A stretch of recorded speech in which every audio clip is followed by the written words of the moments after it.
Hi friends, welcome to JSP MRS channel. இன்றைக்கி நம்ம சேனலில் சாம்பார் ஒன்று செய்ய போகிறோம். இட்லி தோசைக்கு தகுந்தாற் போல், அதாவது நம்ம இட்லிக்கும் தொட்டுக்கலாம், தோசைக்கும் தொட்டுக்கலாம், சப்பாத்திக்கும் தொட்டுக்கலாம். ரொம்ப அட்டகாசமாக டேஸ்ட்டாக இருக்கும். இது நார்மலான சாம்பார் மாதிரி இல்லாமல் டிஃப்ரெண்ட்டாக இருக்கும். நான் எங்கள் வீட்டு பக்கத்தில் வந்து பார்த்திங்கன்னா சௌராஷ்டிரா கடையில் இந்த டேஸ்ட்டில் தான் கொடுப்பாங்க. பசங்க இதெல்லாம் பார்த்துட்டு இதே மாதிரி ஒரு நாள் செய்யுமான்னாங்க. ஒரு நாள் அந்த அக்கா கிட்ட கேட்டேன். அவங்க தான் வந்து இந்த மாதிரி செய்யணும்னு சொன்னாங்க. ஸோ வாங்க இது எப்படி செய்யலான்றது பார்க்கலாம். ரொம்ப டேஸ்ட்டாக இருந்தது.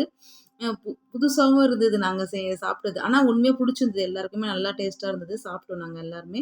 வாங்க எப்படி செய்யணும்னு பார்க்கலாம். இதுக்கு தோல் எடுத்த பீர்க்கங்காய் ஒன்று சின்னதாக எடுத்துக்கலாம்.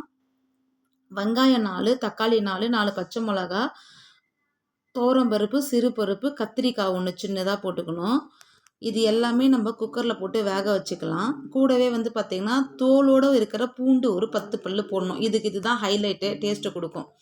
தோலோடு போடுற பூண்டு ஒரு சின்னதாக பெரிய கட்டி பெருங்காயம், பெருங்காயத்தூள், மஞ்சத்தூள், எண்ணெய் போட்டு குக்கரில் போட்டு நம்ம 3லேருந்து 4 விசில் குழைய வேக வச்சு எடுத்துக்கலாம். வேக வச்சதுக்கப்புறமா தண்ணி தனியாகவும் பருப்பு காய்கறி தனியாகவும் பிரித்து எடுத்து சட்டியில் போட்டு கடைஞ்சிடலாம். ஸோ சட்டிலையும் மத்திலும் போட்டு கடையிறதுனால நம்மளுக்கு வந்து பார்த்திங்கன்னா டேஸ்ட் இன்னும் அதிகமாக இருக்கும். தேவையான அளவு இந்த சாம்பாருக்கு உப்பு கடையும் போதே போட்டுக்கலாம். ரொம்ப டேஸ்ட்டாக இருந்தது, நல்லா இருந்தது. நாங்கள் எல்லாமே சாப்பிட்டோம் விரும்பி.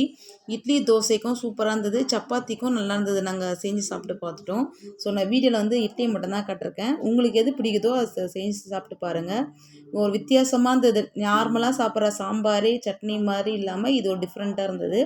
இதுக்கு ஒரு தாளிப்பு கொடுத்துடலாம். 2 கரண்டி கடலெண்ணெய் விட்டுட்டு கொஞ்சமாக வடகம் போட்டுக்கலாம். உங்கள் வீட்டில் வடகம் இல்லைனா நீங்கள் கடுகு, உளுத்தம் பருப்பு, கருவேப்பிலை கூட போட்டு தாளிச்சுக்கோங்க. ரொம்ப டேஸ்டியாக இருந்தது. இந்த மாதிரி ஒரு முறை செஞ்சு பாருங்கள். உங்களுக்கு நிச்சயம் பிடிக்கும். பிடிச்சிருந்தா சின்னதாக ஒரு லைக் பண்ணுங்கள். மறக்காமல் நம்மளோட சேனலுக்கு சப்போர்ட் பண்ணி சப்ஸ்கிரைப் பண்ணுங்கள். தேங்க்யூ ஃபார் வாட்சிங்.